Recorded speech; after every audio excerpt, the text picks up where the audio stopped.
Broadcast is now starting. All attendees are in listen-only mode.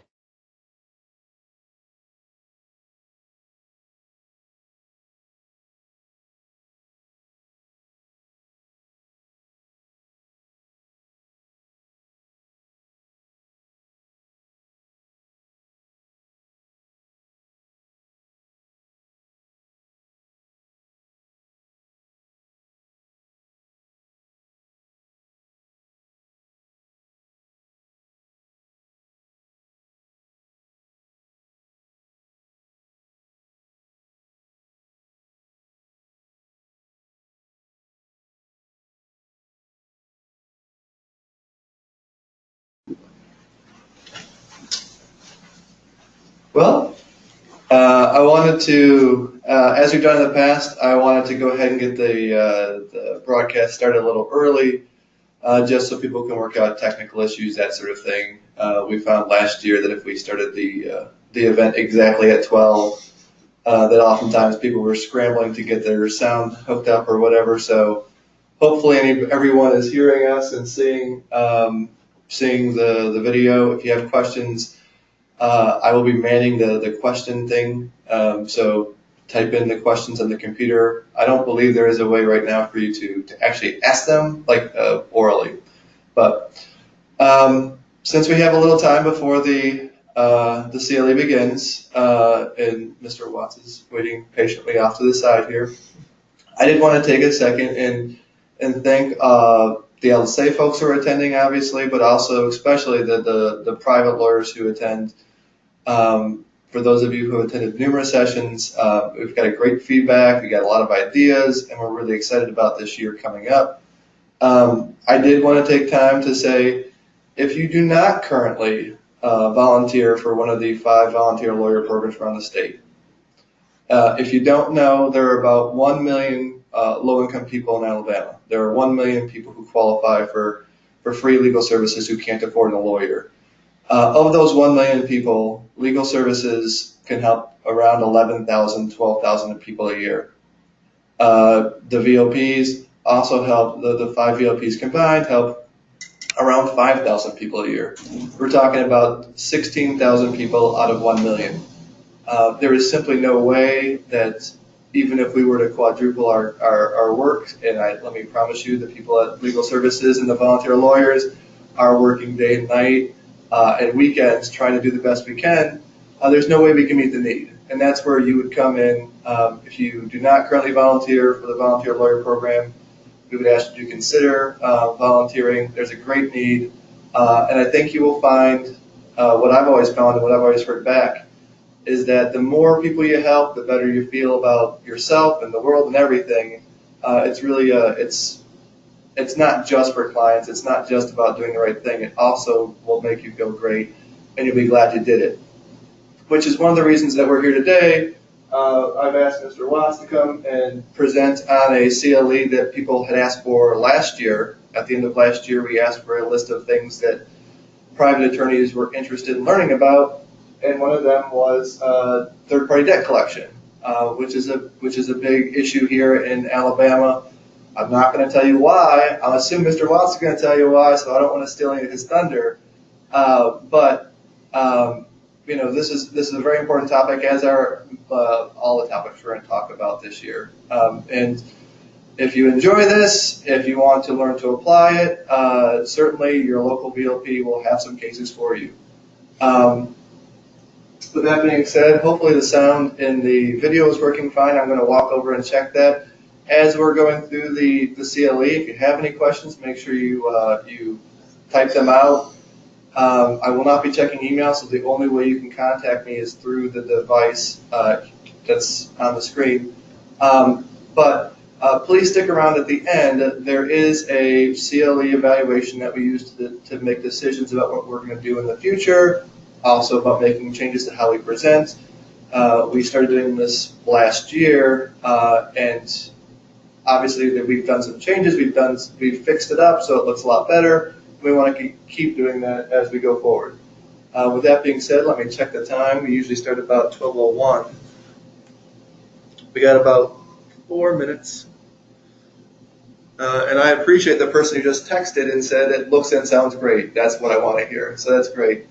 Um, Again, if you're just joining us, we are real happy to offer these free CLEs. You will get CLE credit as long as you attend for the majority of the time. When you signed up, you put your bar number in. If you didn't, you're not going to get credit. But hopefully you all did. And nothing else you'll need to do other than stay through the presentation. But again, I'm going to suggest that you consider, if you don't already, contacting your local volunteer lawyer program, offering to take a case. The easiest way to find your local volunteer lawyer program is contacting the State Bar, or there is a page on the State Bar website where you just put your name in, and if you're in Birmingham, Montgomery, Madison County, or Mobile, they'll automatically send you to the volunteer lawyer in your area. Anywhere else in the state, you would be assigned to the State Bar Volunteer Lawyer Program, which covers all the other counties. And as you can imagine, that's a massive effort, and that's why we need your help. And if you're an attorney who doesn't have the ability because of either conflicts or other restrictions to volunteer, you may also want to consider, if you can't volunteer, donating to either legal services or your local volunteer lawyer program. I assure you we can use that just as well, although we would prefer your time. So with that being said, I think we are pretty close. We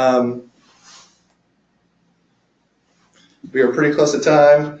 I'm going to go ahead and introduce John, although I'm going to ask him to kind of fill for a minute, because people, they're lawyers, and we all know lawyers, and when is the brief due? It's due on Friday. When is the brief getting done? It's getting done Friday. It's not getting done on Thursday. Oh, you do that also? I'm actually working on a brief that's due today around this. So I was working on it this morning, and I'm going to go back to it as soon as we're done here. But anyway, I will step aside and introduce you to John Watts. I think they can see you now. John, actually, I'm going to let you tell them who you are. John's been a great friend of Legal Services. He's come and trained us many times over the year. He's also a great speaker and a fun guy, which is why we asked him here. And we're sure we're going to learn a lot. And nothing else, John Watts. And well, I appreciate it, and just want to thank you guys for giving me the chance to be here, and really appreciate everybody that is on this webinar. I will tell you this: there's one great thing about webinars, and then there's, at least for me, a challenge about them. The great thing is you can watch this from anywhere. You can be in your office or at your house, or if you're on a beach in Miami. Of course, if you're on a beach in Miami, we're going to be wondering what you're doing watching this. But anyway, here's the challenge, at least that I face. And part of this is because my wife has informed me I'm not capable of multitasking. And so I'll get on a webinar and I'll say, oh, let me see if that court email came in, or let me see if that lawyer responded. And I go and look at that, and I tell myself that's the only thing I'm going to look at. And then 20 minutes later, I'm down a rabbit hole. So if you're like me, you may just have to sort of shut everything else out and just focus on this, because at least I can't focus on more than one thing at a time. And my hope in this webinar is that either there'll be one or two new things you learn, or maybe things you're reminded of. Because I'm often reminded of things that I go, I knew that, but I haven't been doing it. So hopefully there's one or two good things that you'll learn from this or be reminded of. And there sure are a lot of people that need help, as was pointed out. And so do you want me to go ahead and start in the presentation? Okay. So I think we're officially starting on this now. So again, thank you for taking the time to watch this. And my goal in this is to just share some information, share some experiences that we've had, maybe things that work, things that don't work, and hopefully you can apply those. And so we're talking about being sued by these third-party debt collectors or debt buyers. So typically we're talking about Midland Funding, Portfolio Recovery, Calvary, LVNV. There's always different ones coming up. And that's what we're talking about here. And if you could advance the slide there. And so let me just tell you real quick about myself. My background is personal injury. I still do personal injury. Started at 95. And sometime in about the 2007 time frame, I started actively taking these cases. And back then, this will remind those of us who are old enough to remember these names, Palisades was one of the debt buyers, and LV Envy and some other guys. And so I started taking these cases, and we probably get about 5 to 10 new clients a month that are sued by debt buyers and a few original creditors. And then we've taken a lot of those cases and sued the debt buyer. So we'll win the collection case and then sue the debt buyer in federal court. And with Midland Funding, for example, I think we've sued them around 50 times, 49 or 50 times. And so I tell you all that not to impress you, but to just impress upon you this one thing. You don't have to be a genius. I'm certainly not a genius. But when you do it that often, you go, huh, this works. Oh, wait, this doesn't work. And that's what I want to share with you today. So if you could advance the slide. So what we'll cover today is really the danger and the opportunity that being sued provides. We'll talk about 5 options that consumers have. We'll talk about the difference between owing the debt and then the debt buyer actually owning the debt. And then we'll talk about, well, how do they prove that? Well, they do it through affidavits, through a bill of sale, through a purchase agreement. And then as we look at all that to say, well, is that really valid evidence? We have to look at the underlying rules of evidence. And then we'll talk about the potential for arbitration as a tool to help consumers, which is kind of unusual. And then we'll talk about, well, what happens if we win? What happens if we lose? And then we'll have some time for some questions. I've gone ahead and typed in some questions, but those are just things that we're often asked by consumers and lawyers. But I'm more interested in questions that you have. So as we go through this, if you have any questions, type those in. Michael, let us know, or we can save those for the end. We can go to the next slide.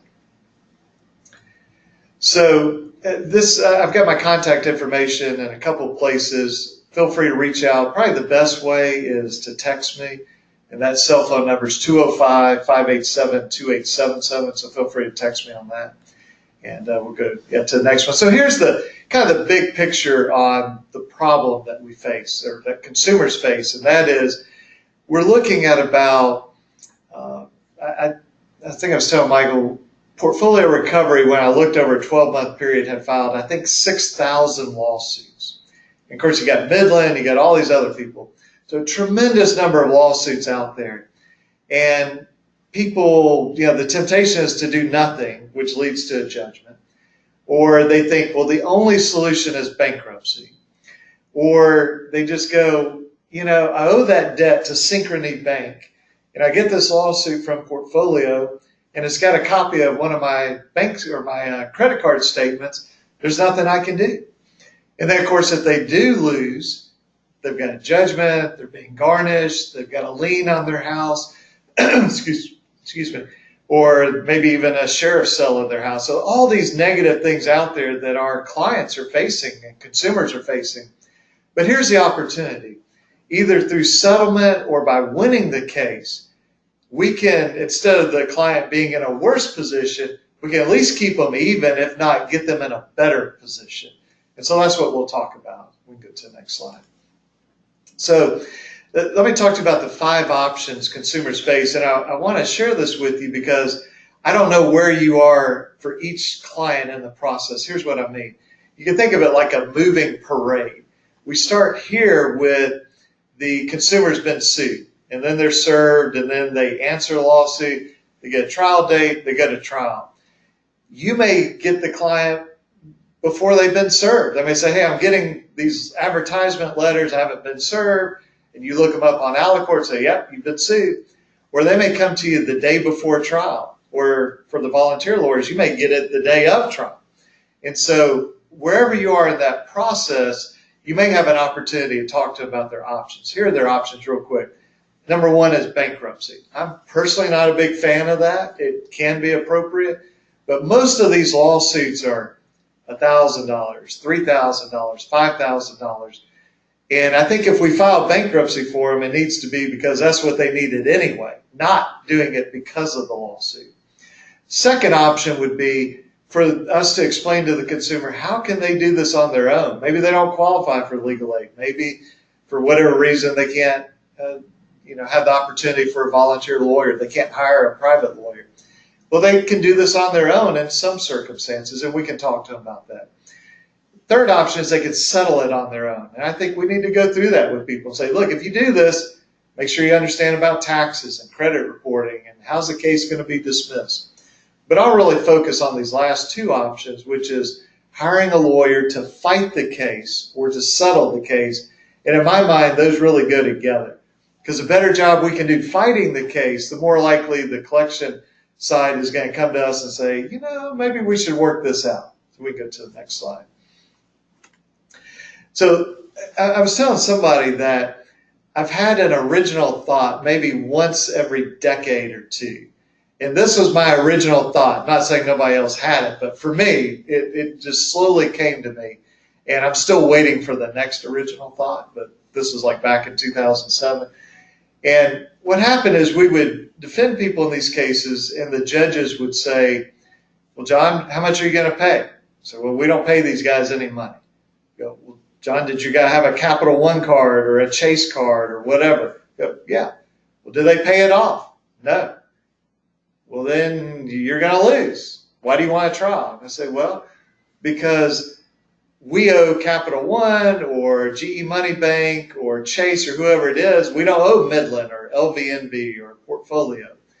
And then eventually I was able to articulate it this way to say, Judge, there's a difference in my client owing the debt and this debt buyer who sued us owning the debt. Because what I noticed when they would examine our witnesses, and I don't really bring my witnesses to trial anymore, but back then I did, the whole focus of the testimony was, you took out this credit card, you bought stuff, you got statements, you didn't pay it. And then at the end, they'd say, so you admit you owe my client. And so we had to explain to our clients to understand, yes, I may owe Capital One. Maybe I didn't pay that debt. But that doesn't mean I owe Midland Funding or Portfolio. They have to prove they own the debt. So we use different illustrations, like maybe I haven't paid my house payment in 5 years.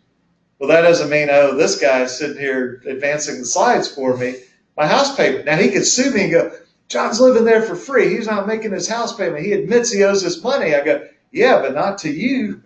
Okay? And so we started explaining that, and judges got it, and our clients were able to get it. So, and you may say, the first time I had one of these cases, I understood that concept. It took me a little bit longer.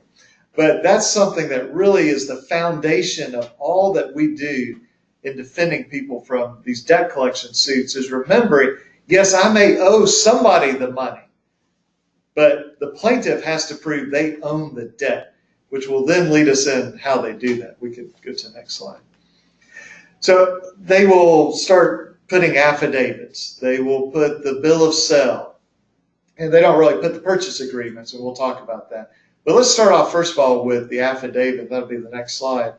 And all of this is designed for them to be able to show to the court that, yes, our client owes the money and that they own the debt. And so they put this affidavit. Well, the first step is, can we object to the affidavit? Well, if we're in circuit court, not many of these are in circuit court, but there are some. Are we in district court? We can definitely object. Rule 43, Rule of Civil Procedure, testimony is to be oral. And I've been in cases where it might be a $35,000 debt buyer lawsuit. And obviously we're in circuit court, and the lawyer says, we call our first witness, and they hand the judge an affidavit. The judge kind of looks around, and we're all kind of embarrassed, and I'm like, Your Honor, we're not going to do an affidavit. And the lawyer goes, why? It's a sworn statement, But you can object to that. You can't cross-examine a piece of paper.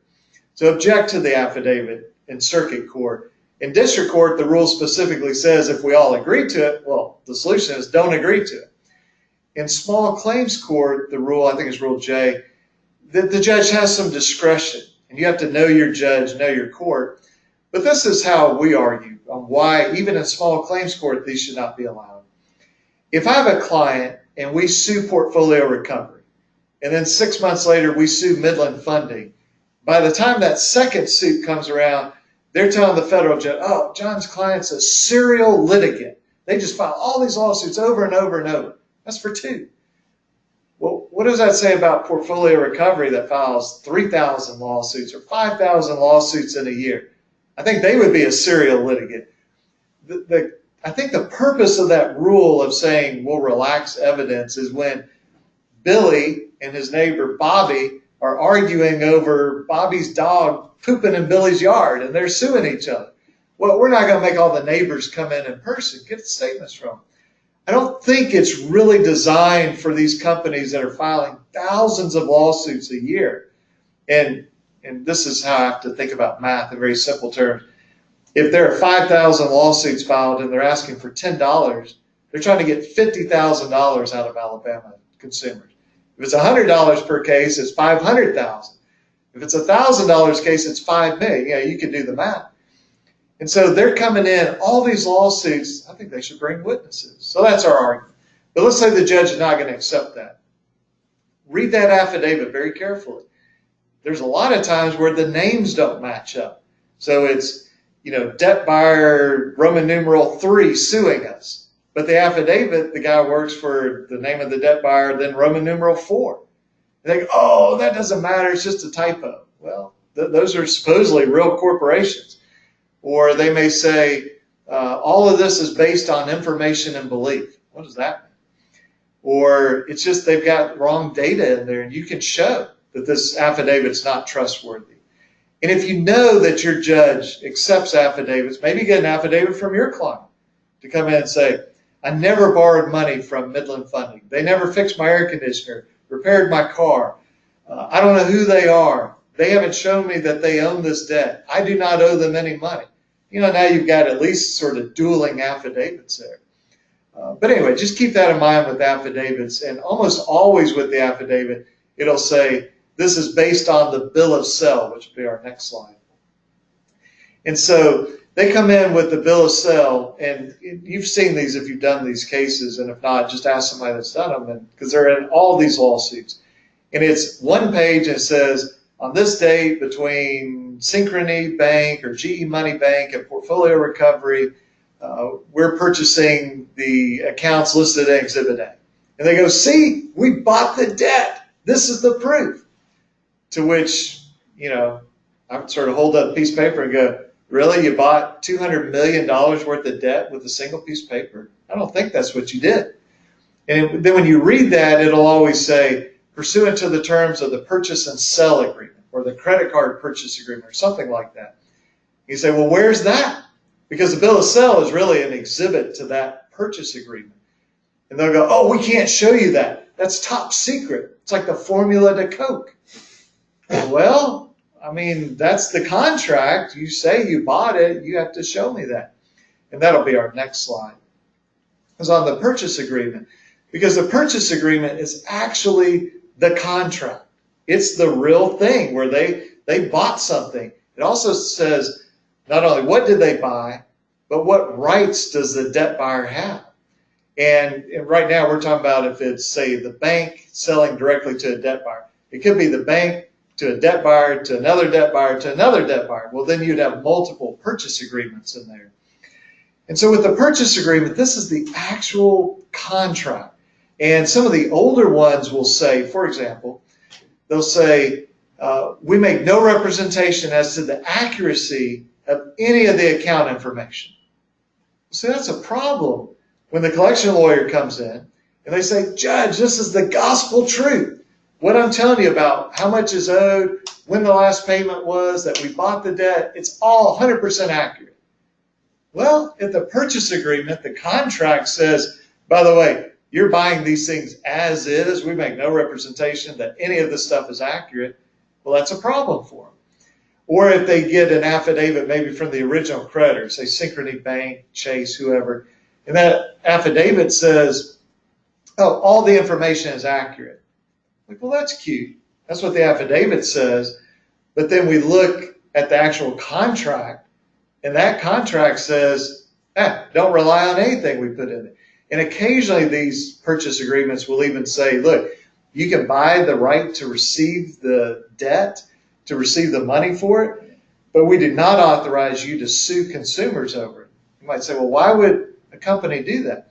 We may have a big bank that they sell off for 2 cents on the dollar, 5 cents on the dollar, a bunch of credit card debt, but they don't want their clients being sued for $1,000 debt if their client has a $100,000 IRA there, has a mortgage loan. So sometimes from sort of a marketing or customer relation standpoint, in these purchase agreements, they'll say you can't sue. Well, that would obviously be very important to know. So we really need to see that purchase agreement. And in all the hundreds and hundreds of cases we've done, I've never seen anybody bring the actual purchase agreement. They just refuse to bring it. And I think that's a problem for them because I don't think they can prove their case. Remember, the key is, can they prove they own the debt?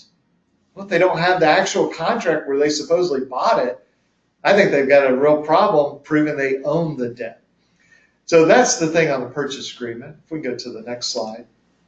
So what underlies this issue of affidavits and purchase agreements and bill of sale, all that type of stuff? And that's the rules of evidence. And so I want to just hit a few of these kind of quickly, and that's an overview of what you're looking at on slides. Let's go to the next slide. And, when I was in law school, we would have these arguments in evidence class. It might go for 30 minutes about a piece of evidence. These trials in small claims or district court are going to typically be like 5 minutes long, 10 minutes long. I think one I had maybe was 45 minutes. Even in circuit court, the judge is not going to want to spend 8 hours on Midland Funding saying that they bought a debt and suing your client. So I think we've got to be pretty quick with making our objection and make it very practical. We obviously have to be right on the law, but very practical. And so to do that, we remember, what's the purpose of the rules of evidence? Is it just there for lawyers? No, it's there to make sure that what is coming in before the trier of fact, almost always a judge in these cases, what's coming before the judge is accurate and it's reliable. And so we always need to tie it back to that. If we're saying, Judge, we object to this, well, tell her the rule, but then explain to them why this is not accurate, why this is not reliable. And I think that'll go a long ways. If you'll flip to the next slide. This is a quote, supposed quote from Bruce Lee that I heard years ago, and I think it's accurate, but it illustrates the point. And so supposedly Bruce Lee, the famous martial artist, said, I don't fear the man that's practiced 10,000 kicks one time each. I fear the man that's practiced one kick 10,000 times. And so I think we need to take that when we go into court and not say to the judge, oh, Your Honor, this is one of 48 objections that I have. I'm not really sure what. No, we need to go in with a couple of these that we feel confident in. And so I just want to hit a few of the high points before we go to the next one. So this is the completeness doctrine. It's Rule 106. And here's the basic concept, at least as, and let me say this. I don't know if an evidence teacher would treat this differently. I'm giving you the way I use these rules and the way I interpret them. Is if I have a 100-page contract and I'm suing on a breach of contract, I can't just slip one page of the contract in. The other side can go, hey, Judge, completeness doctrine, we want the whole document put in. If in a personal injury case, if I say I have 100 pages of medical records related to the surgery that I say the wreck caused, I can't go, but we're going to ignore 99 pages. You just focus on this one page. The other side gets to say, hey, we want to see all the medical records. And so when they do that bill of sale, that's not a complete document. That's just actually an exhibit, but it's one page to this 30, 40, 50-page purchase and sale agreement. So I think that's a reason we can get this in. If you flip the screen, we'll go now to the best evidence rule. And here's how I think of it as a best evidence rule. Let's say we've got a car wreck case and somebody asked the injured person, what'd you do next? He said, I called my wife. I don't think the other side can jump up and go, objection, best evidence rule, where's the marriage certificate? Because that's not the core of the case. He's just saying, yeah, I called my wife. But if the whole argument in the case is marriage, well, then we would have to produce a marriage certificate. If this guy here who's very nicely controlling the slides for me, if he and I are fighting over who owns the house at 123 Main Street, I say I own it, he says he owns it, and we're in there fighting, and he's showing pictures at Christmas or New Year's or Halloween in front of the house, and I'm showing pictures, and he gets a letter from his mom that says, "Oh, I'm so proud of you buying that house at 123 Main." I get a letter from my mom that says, "I'm so proud of you buying that." The judge is going to say, "Both of you idiots, shut up. Give me the deed. Where's the deed?" And we go, "Well, Judge, that's pretty confidential and secret." She's going to throw us out of court because she doesn't want to hear about who owns it. She wants to see the proof. The purchase agreement is the proof. Now, they can do affidavits and say, "Well, Judge, let me tell you what it says in the purchase agreement." Don't tell me what it says. Show it to me. It's like I learned in a writing class. You show, don't tell. Don't say Bob was mad. You say Bob threw open the door and he threw something through the window and he was bright red and he was yelling. And then the reader goes, "Oh, I see that he's mad." So same thing here with this rule. If you'll flip to the next slide. So business record exception. So this is their exception, their solution to hearsay. And this is 8036. And, the basic idea is if I run a business, and not for litigation, but just for business purposes, I'm getting in data, information, then there's an inherent trustworthiness to that because I want to run a good business. I want to keep accurate records. And so we're going to say, well, that's not hearsay if those were kept in the ordinary course of business. But here's what I want us to focus on. Who kept those in the ordinary course of business? So let's say you've got Synchrony Bank out here, and they keep statements and other information, and then they supposedly sell that to Portfolio. And so I'm Portfolio, and I come into court, and I go, "Judge, these are my business records. We keep these in the ordinary course of business. Everything we get from Synchrony, we keep in the ordinary course of business." Well, then your objection should be, well, maybe, but Synchrony's got to show that they kept those in the ordinary course of business. And I have a case list. It's an old case, well, like, I don't know, 15 years old. LAC, and that should be in the materials. Actually, we found out that the PowerPoint made it in, but for some reason that is not sure. But we'll get it. We'll send it to them afterwards. We can send it afterwards. It's Okay. $12.25. Okay. And so you've got the site on there. It's basically a custody case, and the issue is something was prepared over here, then sent to a department, I think the Department of Human Resources, and they say, "Well, see, that's our business record." And the court said, no. You didn't create it. You've got to go prove that these guys created it in the ordinary course of their business. So just keep that in mind and read that case. And, there's arguments whether that's still good or not still good law. I think it's still good law. We've been very successful arguing that. We'll flip to the next one. So this 902.11, I guess this started, 2 or 3 years ago, 4 years ago? And so we started getting these, sometimes they were emails, but then they started being notices or motions filed in these cases that we're going to present our evidence through 902.11.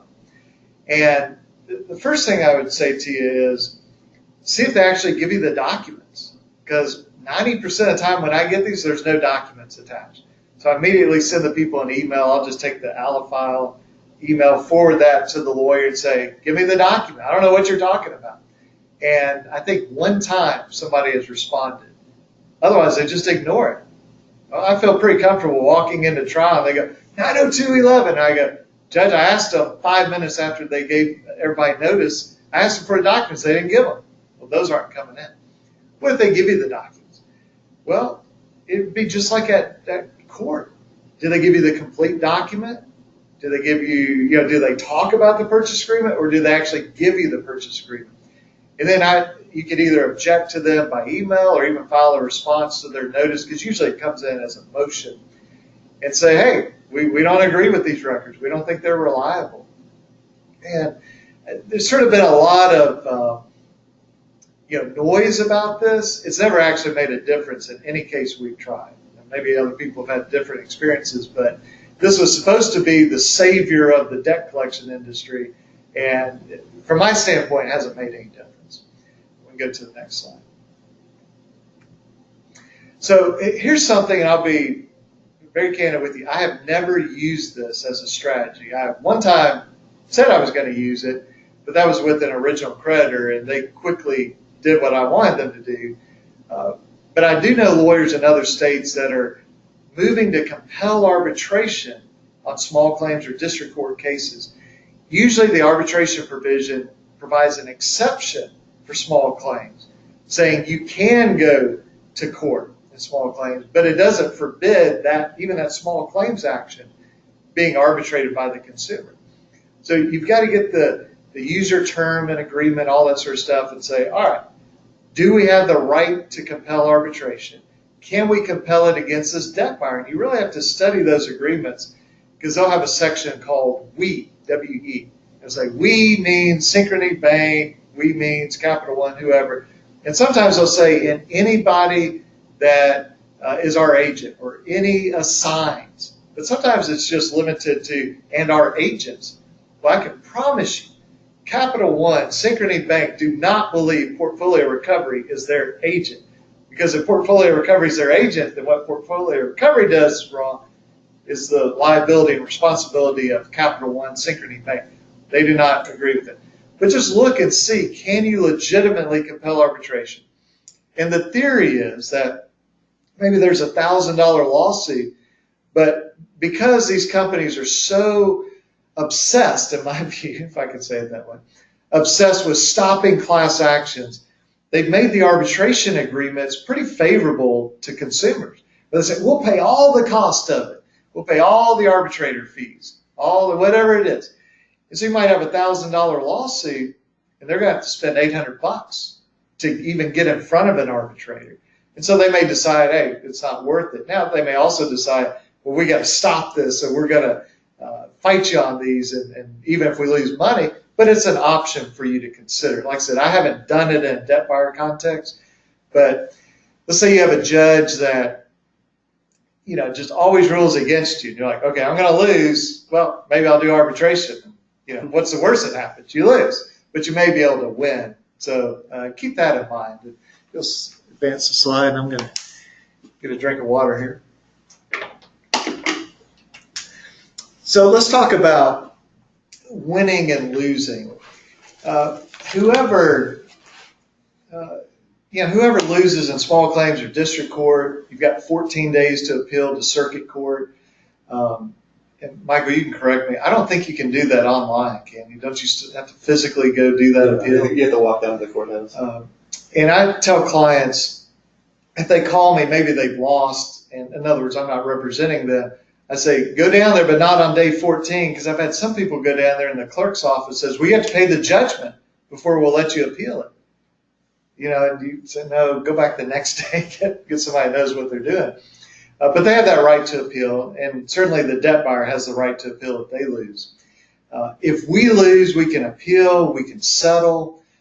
I would try to do it in a way that you can keep that judgment off of your client, so that your client doesn't have a judgment on their credit report. So maybe you appeal it and then settle it if you don't want to relitigate it again. Is the reason you're not sure about going down to the courthouse because you never lose and never have to appeal? No, it's usually people call me when they've done it on their own and they lose. And I always say, I will not represent you until after you do the appeal, because there are some unusual people at some of these clerks' offices on doing appeals. It just seems to confuse them. So anyway, I want the client to go do that, so I don't have that responsibility.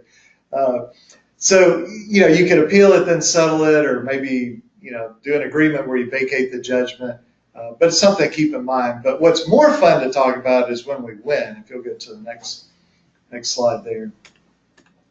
And I'll tell you a real quick story I heard from a guy who actually wrote it in the 1920s, but he said he was sitting down for dinner and he ordered lobster, and I don't eat lobster, so maybe I'm using the wrong word, but like it's claw or whatever. One of the claws was gone. He goes, what happened? They said, oh, well, I got in this fight in the fish tank or the tank, and this other one tore its leg off, and he pushes back and goes, bring me the winner. I want the winner.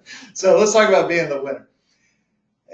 Let me tell you what we used to do and kind of trace this through really quick. So used to, we would go to trial, have our client at our office if it was local, or if not, we'd just tell them, hey, meet us at the Jack's restaurant right by the courthouse.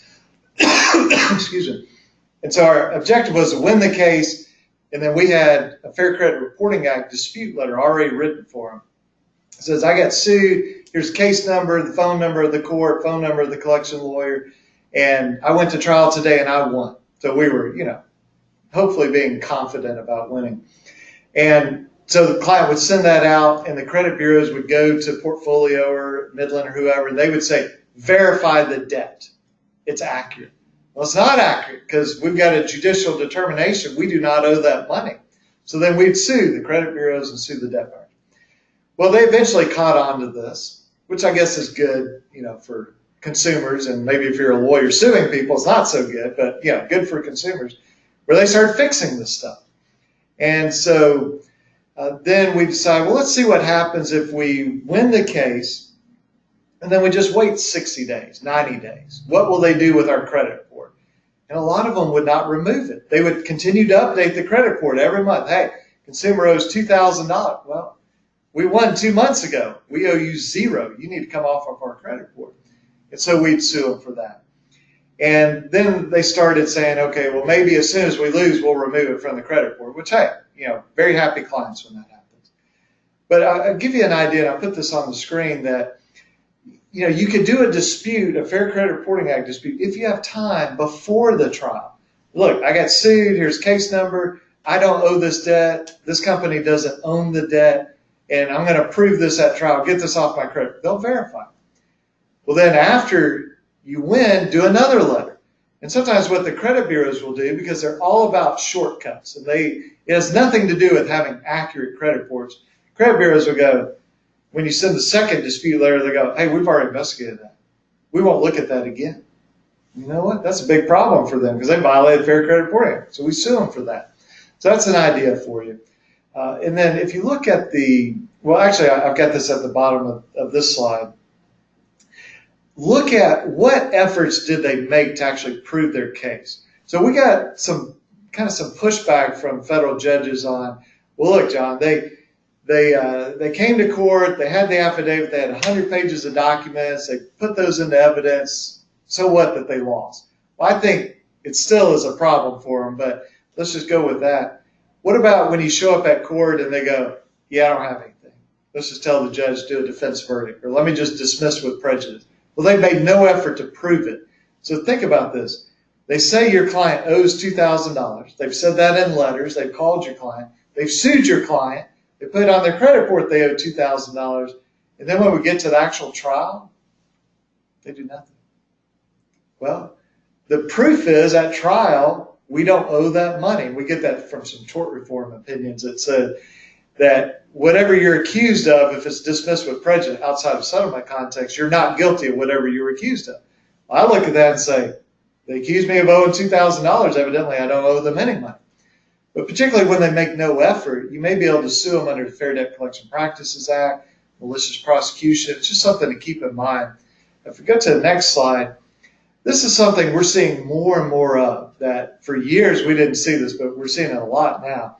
So your client gets sued, they settle the case, or they win the case, and then 2 months later, 6 months later, they get a collection letter on the identical debt, sometimes from the same collection law firm. Or they get collection calls. We had one case where we sued this company, and we're in federal court for about 9 months when they started writing and calling our client directly, even though we're in federal court, even though we won the case, the collection case. And they go, oh, well, we just, hit F5 instead of F3, and it, never should have happened. Bona fide error, no liability. There's liability for that. They may even sue again. And then those are the best cases, okay? Debt buyer sues you, you win, they sue you again. I'll just tell you that those are six-figure cases when that happens.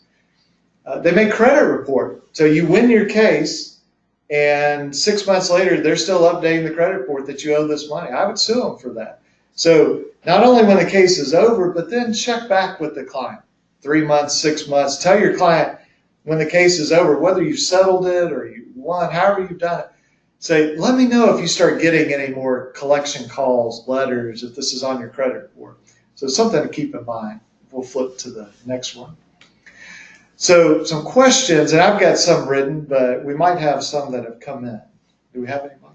No, the only, there is a question, let me read it because honestly, I'm not sure I understand it. It's about medical debt, which isn't, I'm not sure What about medical debt buyer cases where the courts have held they do not have to reduce or waive any portion pursuant to the common fund doctrine? Do you know anything about that? That may be talking in the personal injury context, and if the person's still listening, maybe they can type it in. But the idea that, there's $10,000 of medical bills, and this will also come up in subrogation with like Blue Cross. But the client had to spend money hiring a lawyer, 1/3, 40%, whatever it is. And so it's sort of unfair for the medical provider to get 100 cents on the dollar when it costs 33 cents or 40 cents on the dollar in attorney's fees. And so that may be what they're talking about. I'm not sure about that. I'd have to think about that as far as how that would work. But we do see a little bit with medical bills, even some that have been sold to debt buyers, but I don't see a lot of that. There are some HIPAA implications with that, privacy. Can the doctor, the hospital, send your medical records to the collection agency, the debt buyer? Can they even send the billing codes that would identify, hey, John went in for this procedure and this test, and that may violate HIPAA.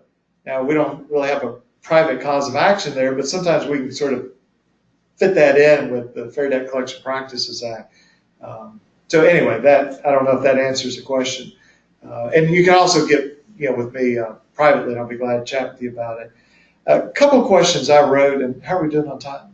It's about 12:40. So okay, about 20 minutes. So we've still got some time. And if you have any other questions, feel free to type them in. This first one I have on screen, we used to get this all the time. What's statute of limitations for credit card debt? And the reason it was so important was back in the day, all these lawsuits, at least it seems like all these lawsuits, they were like 5 years, 5.5 years old in terms of when they filed the suit. And so if we're correct that it's a 3-year statute of limitations, those are outside the period of time to sue, which means we win that case and is very likely a Fair Debt Collection Practices Act violation to sue after statute of limitations expired. And the argument is, can they go under breach of contract 6 years, account stated or stated account 6 years, or is this an open account? And I think in a way that's resolved itself in this sense. Most of the lawsuits I see now, we were paying on those debts 2 years ago. So, the statute of limitation doesn't really matter. It's kind of a mixed bag. I think we can argue, and we certainly have argued before, you don't meet the elements of account stated or stated account. That would be 6 years, and you can't prove breach of contract. But this is my own personal bias. I don't like statute of limitations defense. Because from a psychological standpoint, I think you're saying to the judge, yeah, I owe this debt. I even owe Midland, but here's how I get out. I get out of it because they waited too long. And I just think it's an unappealing argument. And so I save that for the very end. That's like the last line of defense. I think it's much more appealing to say, sure, we owe Capital One or Synchrony Bank, but we don't owe these guys over here. Let them prove they own the debt. And judges get that. And so I like that more than statute of limitation. There is a question. Have you seen debt collectors begin bringing witnesses, and what do you do if they do? At least in our experience, there's been kind of this ebb and flow. So we stopped bringing our witnesses, and I'll answer this question directly, but let me just sort of get a running start. We stopped bringing our clients. And so we went through this period of time where our clients were being subpoenaed to trial. And they said, we're going to subpoena your clients, and we'll prove that we own the debt through your client. Well, hopefully we can prepare our clients to say, you have no earthly idea whether Synchrony Bank has sold this to Portfolio. And you're obligated to only tell the truth, only tell things you know. You have no idea what they did. They won't even give you the purchase agreement. How could you possibly know? And so that's kind of ebbed and flowed. We usually don't get that anymore. And then we ran into a period where they were bringing witnesses. And maybe every couple years, each debt buyer would say, all right, this one case, we're bringing a witness.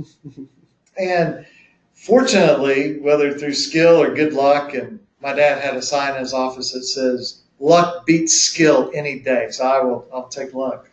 We were always successful in those. And what you have to do is keep in mind they still have to prove they own the debt. And I'll give you an example of sort of the absurdity of this. So this was a company, I won't name them, I guess, but they flew somebody in from like 4 or 5 states over. And this was down on the coast. And I guess they thought we wouldn't go down there maybe. And we said, we're going to trial.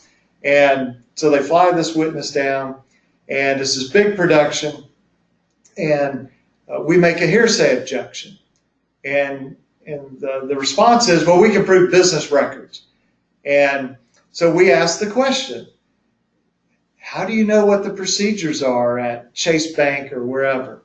And we didn't really care what he said, so we asked an open-ended question. And he said, I know they're perfect. And the judge kind of, perked up and, well, how do you know they're perfect? He goes, I have a Chase credit card, and every month I get a statement, and it's got the charges and the credits. That's the proof. And we started to say something. The judge just waved us off, and he's trying not to laugh. And he's like, the court will take that and give it the appropriate weight it deserves, okay? And so they typically send people that, all they can say is really just read the documents. You say, well, where's the purchase agreement?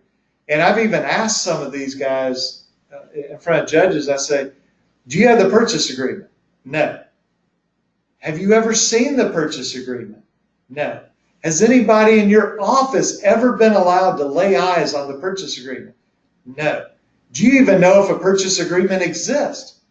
Well, I think one does, but I've never seen one. And that makes a point to the judge that how can this guy testify when he doesn't even know what the contract says? So that's how we've handled that in the past. I do want to mention one thing, the second point on this chart, and that's about auto transactions. I don't think this is happening now, but again, everything kind of goes through cycles.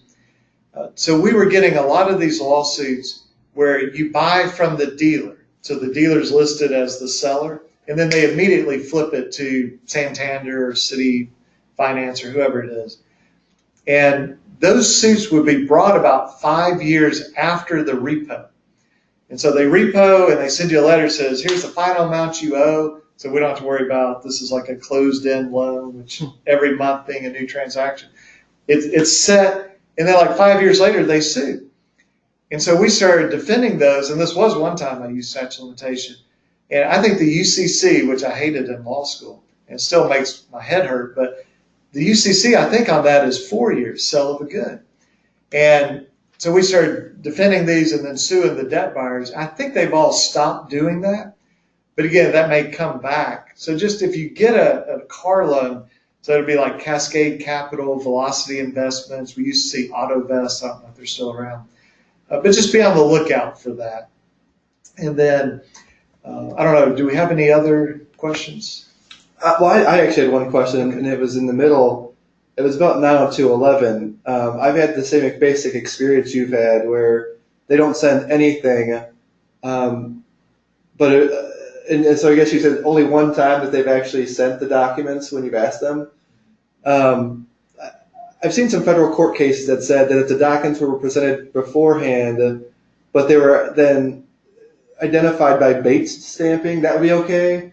Do you ever have to get into any of that, or does it never get that far because no one ever even comes close to doing it right? Yeah, so I haven't had that, but I mean, I could see a judge saying, even if those federal decisions weren't out there, but let's say they attached all their documents to the complaint, and then those are the only documents they wanted to present in court. I can see a judge saying, well, you had those documents, but so far they've wanted extra things. They'll realize, oh, our affidavit's defective, or we need some more documents. And so it hasn't really been a problem for us. But I think whatever you get back, sort of regardless of what the rule says, you need to object to those and say to the lawyer, well, I think this is, doesn't comply with this rule or that rule, so that they can't get in front of the judge and go, Judge, we're surprised. If we had only known that Michael was going to say this, we would have brought a witness. Well, we want to take that argument away from them. And one thing about evidence that I'll say, I think we have to be reasonable about this stuff. So, that completeness doctrine, well, if they sold $200 million worth of loans and there's a 500-page spreadsheet with every account, I'm not going to say they have to produce that. I think that's unreasonable. They have to produce mine, but that makes it even more reasonable when we say, but produce the actual contract, the purchase agreement. And so I think, again, we whether it's in a jury trial or whatever it is, we should only object when there's a good reason to object, not just object for the sake of objecting, but be able to say to a judge, here's why there's a problem with this. And I think that helps our credibility. It makes it more likely, if it's kind of a close call, the judge will go in our direction. And another question that people might not they may not know to ask is purchase contracts. They don't want to produce them partially because in the past when they produce them, then they get put online, and you can go find some of them online and see like why they don't want to produce them, right? That's right. So 2 implications of that. If you think you're going to trial, look at what it says is the purchase agreement. And these things will be dated, like the GE Money Bank, July 27, 2012 with portfolio recovery. Just Google it. A lot of times you can find this stuff or something that's really, really similar. And it's fascinating just reading through it. But yeah, they're obsessed about not producing these because they will show up online. And again, it just undercuts their credibility because they'll come into court and go, Judge, do you think we would come into court if this wasn't accurate? Do you think we'd really come into court if we didn't own the debt? They're like, well, your purchase agreement says, who knows what you're buying? You're buying it as is. And so they don't like that because it undercuts their argument. So look for it, first of all. And we've even brought in not the identical one. Maybe we couldn't find it. But one very similar and say, Judge, this is why they won't produce it. And we'll give it to the judge highlighted, and judge reads it. It's like, says to the lawyer, is that true? The lawyer says, I've never seen one. You won't even let the collection lawyer see it. So it's like, and think about it in any other context. I've got an iPhone, Apple suing Samsung over patent infringement. They're like, but we're not going to produce any documents because it's secret. Or you're not going to win your case. I file a personal injury case and my client says, but I don't want anybody to have my medical records, but I want damages for my injuries. Well, when you come into court, you kind of open the door, If you're a stranger like Portfolio, Midland, whoever, and you say, I know we've never done business together, but I own your debt, you got to prove it. This is not unreasonable. I've had lawyers say, John's being so unreasonable and he's just trying to jam us up and he's getting in the way of justice. And I'm going, you come into court and you're not a party to the contract, you better prove that you now are a party to the contract. That's not unreasonable. And not that we can buy and sell personal injury actions, but if this guy over here has a car wreck and I sue in my name and say, I'm suing for that car wreck for the injuries, they're going to say, you weren't in the wreck. I'd have to prove somehow I bought the cause of action from you. So I think it's very reasonable to say, who are these guys, Midland, Portfolio, Calvary? Prove that you actually own the debt. And let's see, do we have anything else? I had one more question, and that's my last question. Have you taken on any of these private student loan debt buyer cases, and are they different than credit card cases? Yeah, so we've had not nearly as many, but we've had some of these National Collegiate Trust or Student Loan Trust, and I've had kind of mixed experience with them. We had one that I think was $90,000. We go to trial, and they're like, we don't have a proper witness. And we had told them, we're going to trial, we're not settling with you.